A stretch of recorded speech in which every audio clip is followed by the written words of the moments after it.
Okay, welcome back to the vlog. This week we're talking about Earth democracy, according to Shiva, as well as some other things. So the reading from Shiva was super interesting.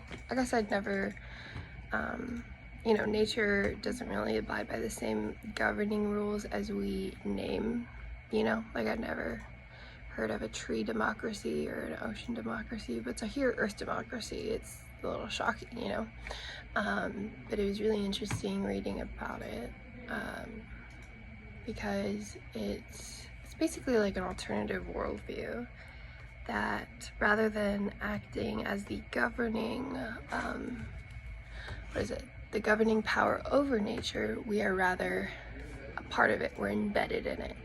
And as such, we need to act democratically, each representing our own homeland, our home environment, and doing our best to act in a way that benefits us, but also preserves the ecological balance.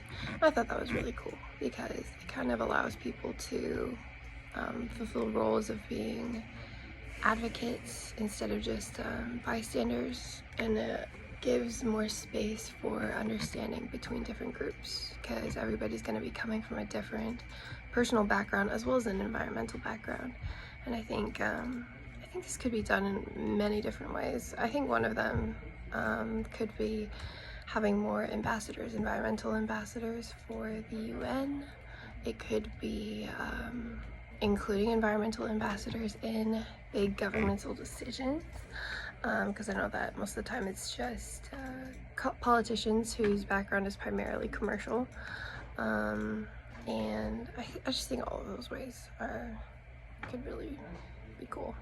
I think another super interesting point from the article is that we as human beings have this very high sense of our own self-importance, but the earth is older than us, it's greater than us, and it will survive us. The question is not, are we killing the earth? The question is are we killing ourselves? Because the resources that we are using and the environments that we are destroying are the ones that are sustainable for us to live in. And once those are gone, the earth will continue to keep going. We will just be the ones who are left. So that's why I think it's really important to be able to see the environment as its own entity, as equally powerful as us, and then to combine that entity with our own. I think that is the way forward.